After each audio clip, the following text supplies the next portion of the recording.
Outside of the shower room was a hallway that extended off to the left and right. At the right end was a large iron door. They'd moved a few steps toward the door when Junpei heard the sound of metal on metal. They turned around. Seven was doing something to the door of the shower room. What are you doing, Seven? Well, I figure we might want to come back here sometime, so I stuck the broom in there to keep the door from shutting. Alright, let's go. With that, he stood up and began walking down the hallway. He brushed past Junpei and kept going. After a moment, the rest of them followed him. Before long, they found themselves at the large iron door. They had only been there for a moment when June spoke up. "Junpei, look!" He turned. There, on the right side of the hallway, was a piece of paper attached to the wall. Junpei ran over and peeled it off. It's a map of the ship's interior. It said "Sea Deck" in the upper left corner. From what he could tell, it was a map of the floor they were on. There would be time to look at it later. Junpei folded the map and stuffed it into his pocket. Back at the door, the four of them lined up in front of it. Santa stepped forward. He grabbed hold of the door, and then turned to look back at the rest of them. "Ready? I'm going to open it." They nodded. Santa nodded back and threw the door open.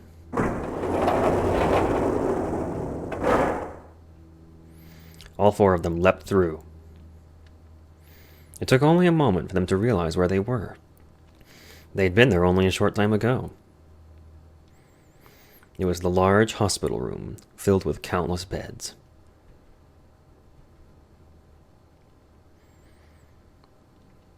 Lotus and Clover looked up as they entered. Ace was there as well, although he looked as though he had only just woken up. The moment they spotted Junpei, Lotus and Clover headed straight for him. As she neared him, Lotus drew back her hand and slapped him, open-palmed across the face. "How could you do this to us?"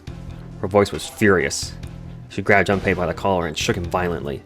Clover didn't touch him, but the hate in her eyes was no less potent. It was Seven who stopped them. Knock it off. We got bigger shit to worry about right now.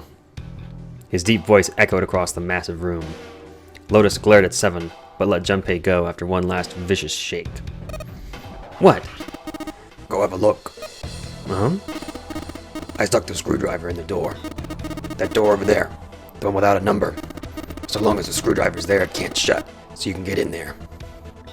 Seven also explained how they might find the shower room, and how he'd use the broom to ensure that that door remained open as well.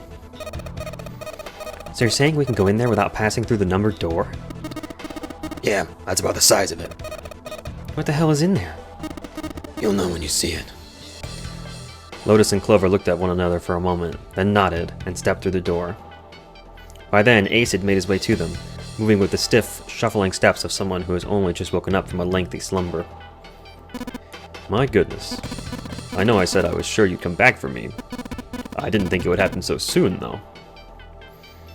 Ace shook his head weakly. "Should I go as well?" Seven nodded. "Very well." Ace followed Lotus and Clover with his stiff, tired gait.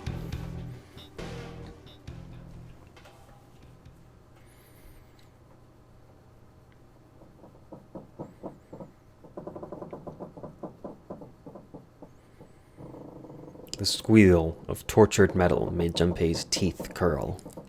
It sounded like the noise a ghost would make. No matter how many times he heard it, he never got used to it.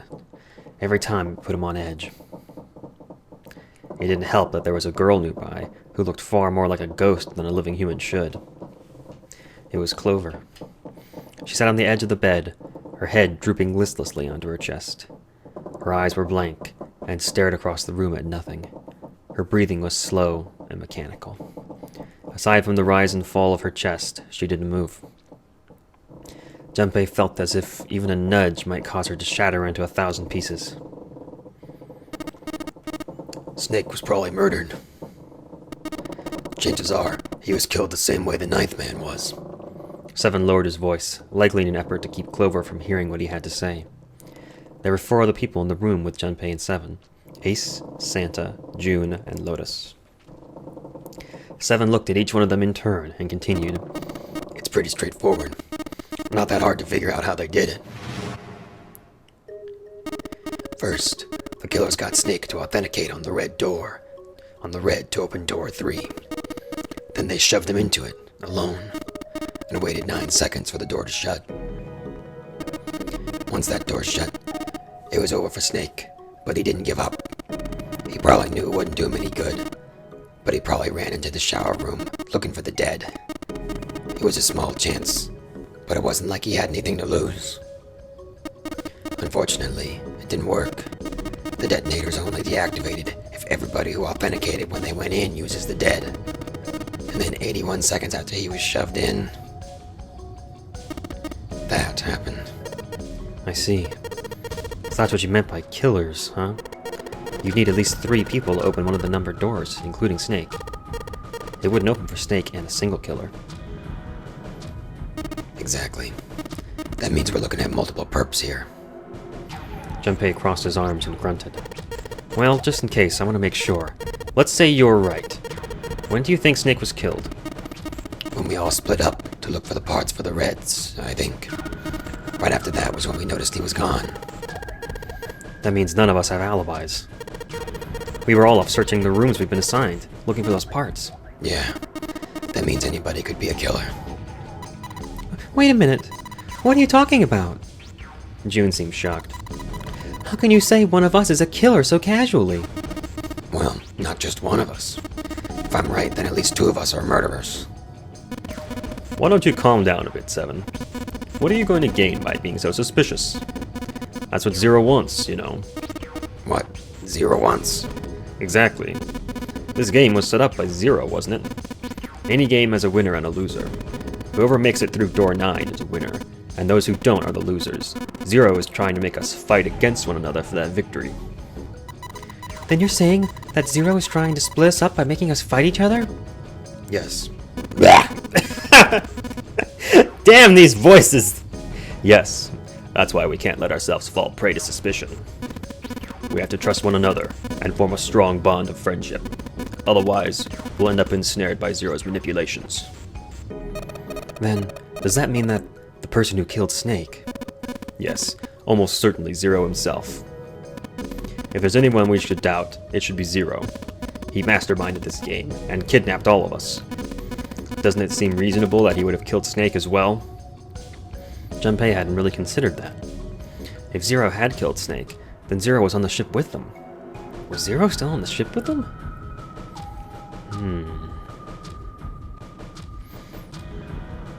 Junpei wasn't sure. Hey, I'm just wondering about one thing. And what's that? How can you be so sure that Zero's on this ship? Ace's eyebrows shot up.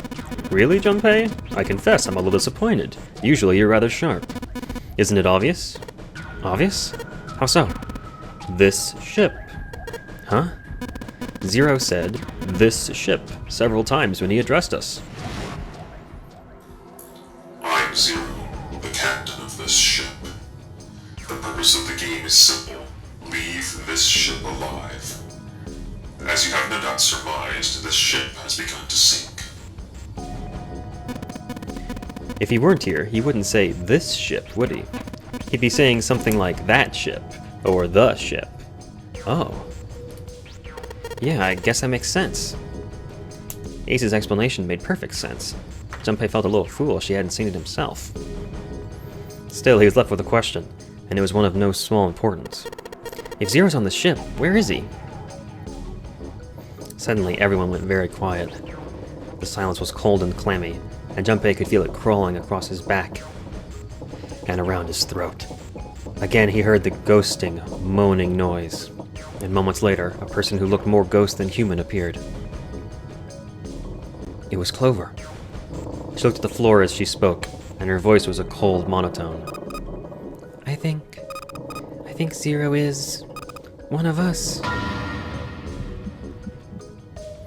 Every human body in the room froze. The only sound was the muffled rustling of breath. Eyes darted from face to face. One of those faces was the face of their jailer. But who? Junpei said, "That's crazy. This isn't... Isn't this ship gonna sink in a few hours? If Zero was here with us, he'd be putting himself in danger. Why the hell would he do something like that? There's no motive. Clover looked up at Junpei, and her face fell. You don't believe me. Her eyes were so pitiful. The moment Junpei's met them, he felt his heart tighten. He didn't think what he said was wrong, but perhaps the way he'd said it had been... He'd been too insensitive. Clover had just lost her brother. His death would have been bad enough, but she'd also seen the blasted wreck of his body. Junpei barely knew him, and the sight had been enough to make him sick. What Clover had felt, he couldn't begin to imagine.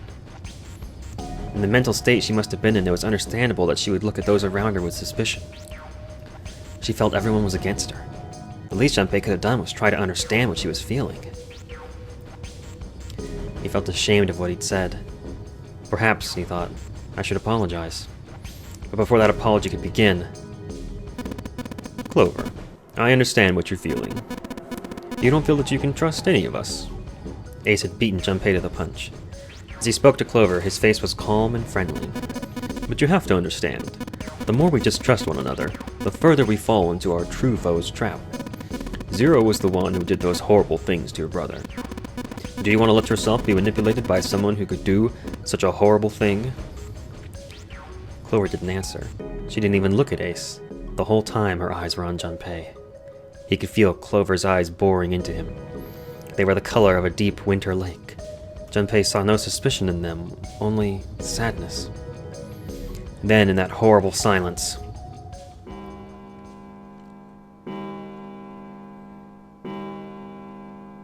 they heard a bell begin to ring. It was the clock at the central staircase. 3 in the morning. That means we have 3 hours left. Then we need to move, now. 7, Clover. I know how you feel, but you do understand that right now it's more important we trust one another, don't you? 7 and Clover remained silent. Their eyes were looking at something somewhere else, very far away. We must go. We have very little time left. Ace's words put their feet to moving. They all knew where they were going. Their next destination was Mercury. They stood in front of the elevators next to the stairs that led to the casino and the kitchen. Between the 2 elevators was a card reader with the Mercury symbol engraved on it. Junpei stood in front of it with the Mercury key card. He'd found the card while investigating the shower room. He took a deep breath and slid the card through the reader. It made a small beep, and the lights on the reader blinked to life.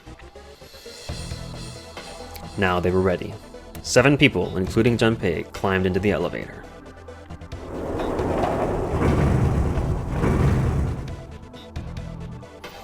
There were only 2 floor buttons they could push, the C and bottom buttons. The rest were destroyed or did nothing when pushed. Junpei hit the bottom button. The door closed. Slowly, they began to move downward. Sometime later, all 7 of them stepped off the elevator and onto the bottom deck. They stepped off and saw that the hallway to their right ended somewhere between 20 and 25 feet from them. The hallway in front of them was a dead end, but not a regular dead end.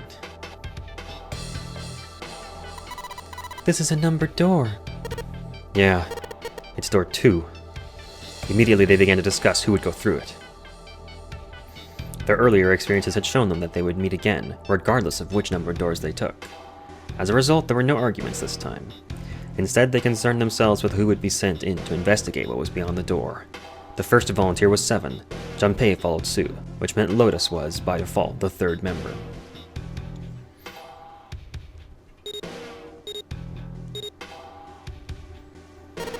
Alright, we're taking off. Okay, please be careful. Jesus, you 2 are acting like you're married, you know that? June blushed. So did Junpei. Perhaps in an attempt to hide his emotion, he quickly turned away to pull the lever on the red.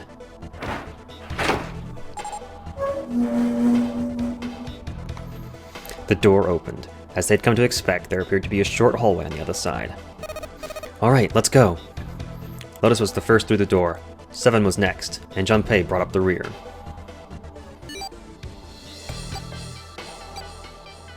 Fortunately, it took them only moments to find the dead. It had been placed just inside the room, right next to the numbered door. They gathered around it and quickly scanned each of their bracelets.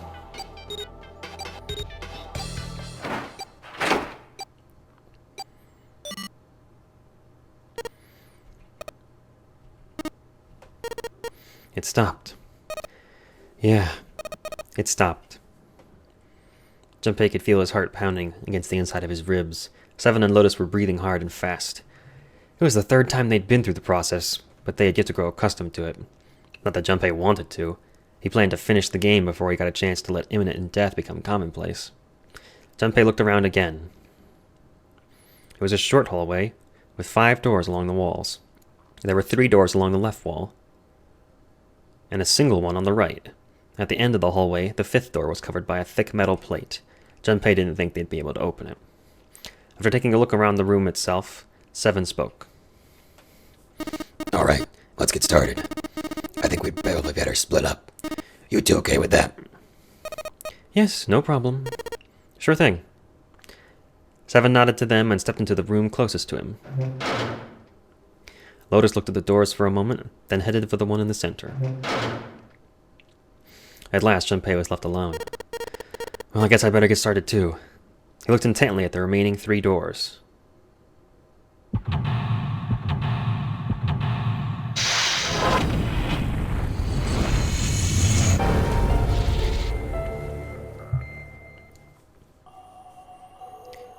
Confinement room, front hallway. All right.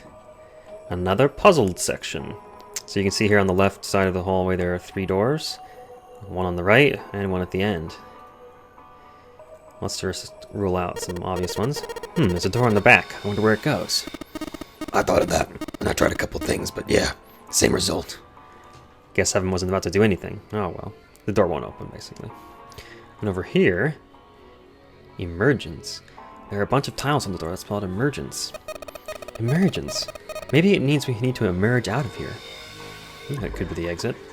Door won't open. Well, how about room number 1? Now let's see. Take a look around here. This doesn't give me a... yeah. So it's like a cell block type room. Where should we start? There's a sink and a mirror. What the hell is this supposed to be? Like a drawing of a whirlpool or something? Well, if I had to guess, I'd say it's trying to look like water. It does. And here we have... There's a little tile on the drain. It doesn't look like we're going to be able to pull it out of there. Might have to use our heads on this one. Alright, let's figure this thing out. Huh, looks like the water doesn't work. Doesn't matter how much Seven turns that thing. No water's coming out. Has the water been shut off from somewhere else? Okay, we got a tile stuck in the drain, a faucet that won't produce water, and a mirror with a drawing of water on it. There's a bed here. There's a dirty blanket on the bed. Oh, that's what's behind this little divider. Oh, it's a toilet. A symbol on a toilet, huh? Seems a little fishy to me. It's a sun symbol, but it doesn't look like the ones on the doors. Can I look in this bowl? It looks like a toilet. Pretty old school toilet. Guess that makes sense though. This ship seems pretty old, too. And we have a toilet paper roll. A toilet paper tube, huh? I seriously doubt I'm gonna need this for anything. We'll take it anyway. Well, this part is thinner than the rest. In fact, this doesn't really look like it's part of the rest of this thing. The rod feels loose. Maybe if I give it a couple turns. Here we go. Screwdriver shaft. Yeah, so it has a screwdriver tip on one end and a screw on the other end, basically. Well, looks like the rod comes out easily enough, but I don't think the rest of that thing is going anywhere. Hey, this handle's pretty loose. Loose? You think it'll come off if you pull on it? Yes. It fell off. Huh, look at this. That handle doesn't really fit on the string. I mean, maybe it wasn't meant to be attached to it. Handle. Oh my. So if I just stick this metal rod into the handle... Huh, instant screwdriver. Cool. Haven't found anything with screws on it yet. Taking the handle off and the string's just hanging there. There's a desk over here. This thing's really simple. Is it really a desk? Well, of course it's gonna be simple. I mean, it's probably like that so we don't try and use it as part of the puzzle, right? You'd probably use a desk to write letters to your family or something, but this is a boat. I bet the only thing they used this for was eating off of. Huh? What the hell? It's not opening. There's something up with this drawer. I don't trust it. It's just a very suspicious drawer. Well, there's some screws up here. Sweet, got the screws off. Now we can open the drawer. Yes, we can. There's nothing in here. Well, maybe the drawer is what we need. the drawer, huh? Alright, let's yank the thing out. It's a desk drawer. It's got little knobbly news on the back there, and a handle on the front, and that's it. I already took the drawer out. Nothing else to see here. How about room number 2? This is the room Lotus is in. Looks like a similar situation. It's just a mirror image of the last room. Start with the bed. Ah! Here's a towel. Well, it looks like a towel. I have to wonder if the design means anything, though.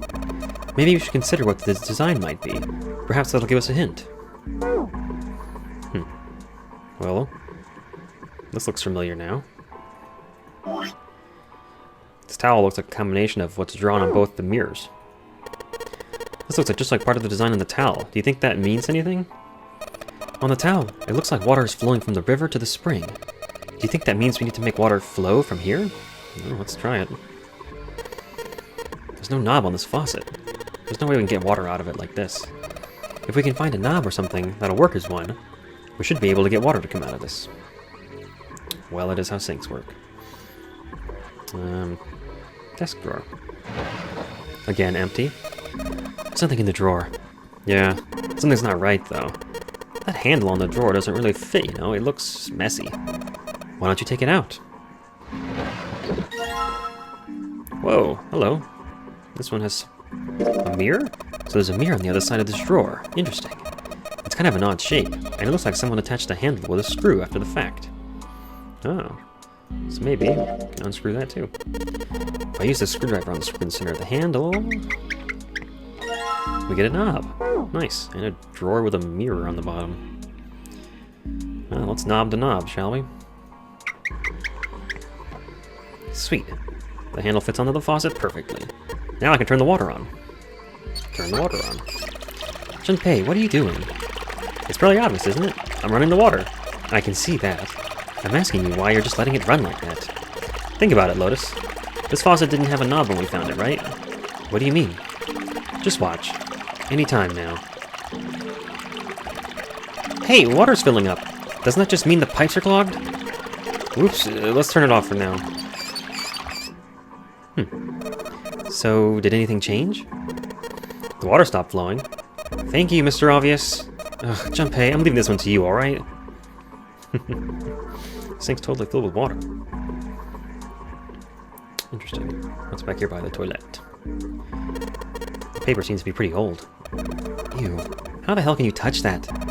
It's horrible. Well, it's not like I've really got a choice, do I?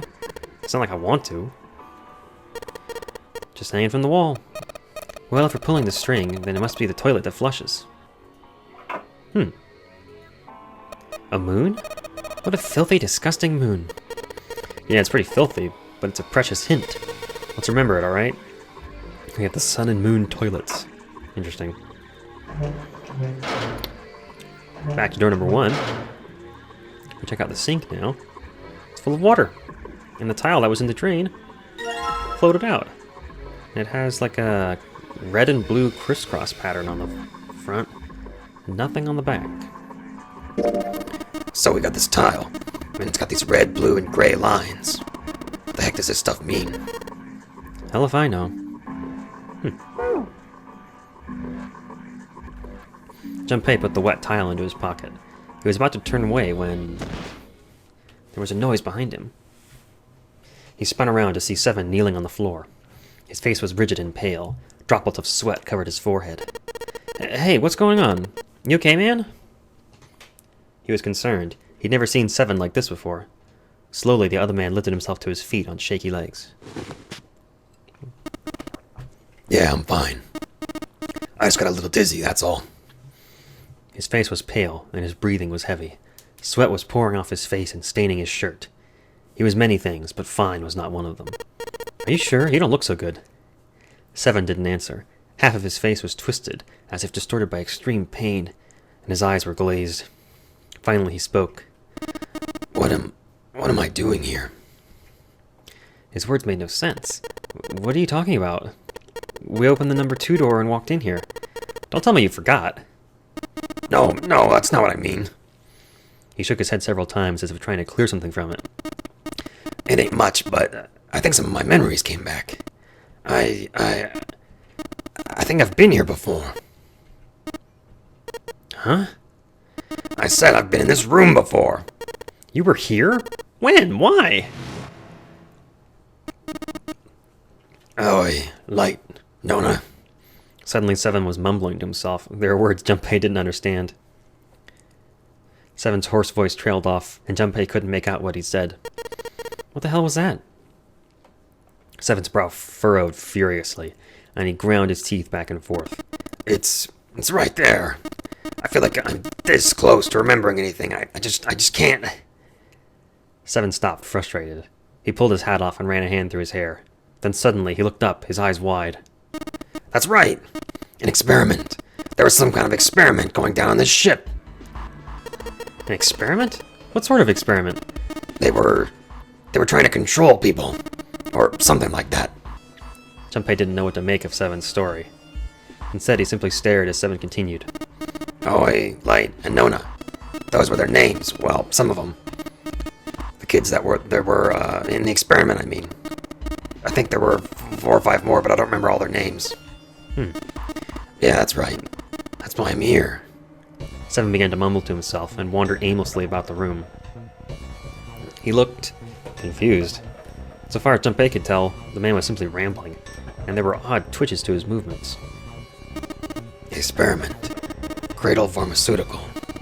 Those kidnapped kids. Was I working that case? Seven continued to mumble to himself about the things that meant nothing to Junpei. Junpei didn't have any answers for him, of course. He couldn't understand what was happening to Seven. All he could do was wait. After a few minutes, Seven finally stopped. He crouched down and looked under the bed. His face registered mild surprise. He began to mumble to himself again. The hole's gone. No, maybe it was a different room. There's gotta be a ton of rooms on this boat that look just like this one. At last, Junpei could contain himself no longer. Hey, what exactly do you remember? Maybe you could just stop talking like a crazy person and tell me what's going on here? Seven stood up slowly. Well, it's not like I really remember everything. I've only got bits and pieces, and they're scattered and don't make much sense. I don't care. Tell me the bits and pieces, then. Junpei could feel it. Whatever Seven had remembered, it was important. Very important. Seven drew a large, muscled hand down across his face. As he wiped the sweat from his brow, he spoke. From what I can remember, I think I was a cop. A cop? Yeah. I was looking for that group of kids that got kidnapped 9 years ago. You remember that, right? It was all over the news. Yeah? I was still in school. I don't remember all the details, but I do remember some of it. I think it was a bunch of kids right around my age. They all just disappeared. Nobody knew why. It was all over TV and the newspapers every day. So you're saying you were investigating it? Yeah, that's what it looks like. And I guess I found something. There was this medical company called Cradle Pharmaceutical that had something to do with those kids. After I figured that out, I managed to get some information out of somebody who worked for them. They told me a ship would be leaving that night with all the kids on it. They were going to be taken to some kind of big passenger ship somewhere out in the ocean. And so... Oh, this is... Okay. And so, Seven had headed to the wharf. He kept to the shadows, but before long, the suspicious ship he'd been found the suspicious ship he'd been looking for. There were a number of human shapes moving near the ship. They were men in black suits. Many of them were carrying large bags onto the ship. The bags... There was something about the way they moved as they were carried. There could be no mistake. There were human beings in those bags. He had moved before he even realized what was going on. Out of the shadows he came, his gun already in his hand. He heard the words, "Don't move," but they weren't his. He felt the metal touch the back of his head. "Drop your gun," came the cold voice from behind him. With the words, he felt the cold metal thing behind him press against his skull. Slowly, Seven crouched down and laid his gun on the ground. Then suddenly, he felt a sharp pain in his neck. A needle. Was it some sort of drug? As he was thinking about that, Seven felt his face hit the whole cold concrete beneath him. He could feel the chill of it seeping into him.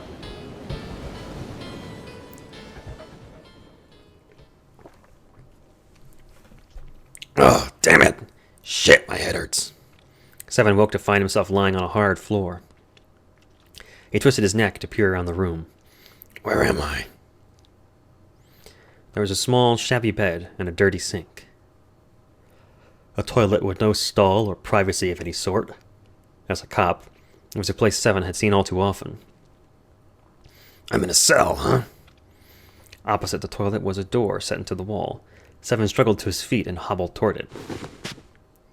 He gave the door a good shove, then another. Then he tried pulling it.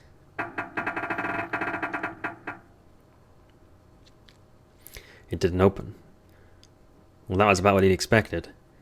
It wasn't likely that someone would put him in a cell only to leave it unlocked. He threw himself against the door a few times, but to no avail.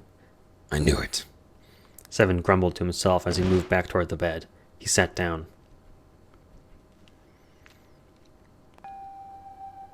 He sat there for a very long time. Just how long he wasn't sure. At last he began to nod off, and had nearly fallen asleep when he was roused by a distant voice. "It's 9. The voice was far away, very far away. Seven couldn't understand what it was saying. Nonetheless, it was a voice, and a high one, most likely a child. His eyes shot open. Okay.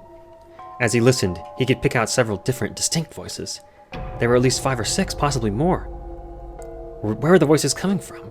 He looked around the room frantically. Perhaps the door? No, that wasn't it. Wait, go. Oh. Was it coming from the left? Was it coming from under the bed? He grabbed the bed and flipped it up with ease. There it was. There was a hole for ventilation in the wall where the bed had been, covered with a metal grate. Seven lay down on his stomach and peered through the grate. He couldn't see anything, it was too dark. Now that he'd found it, however, there could be no doubt. This was the source of the voices. For a moment he was confused. Why were there children nearby? Then he remembered what the man from Crable Pharmaceutical had told him. How a ship would take the kidnapped children from the wharf to a waiting passenger liner out in the ocean. Was Seven on that passenger liner? It didn't matter. What mattered was that he find a way to the children. Seven looked at the metal grate.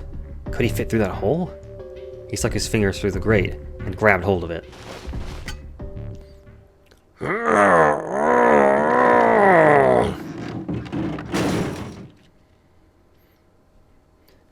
Yeah, how do you like that, you son of a bitch? The dark square sat open before him. Seven wiped the sweat from his forehead and crawled inside.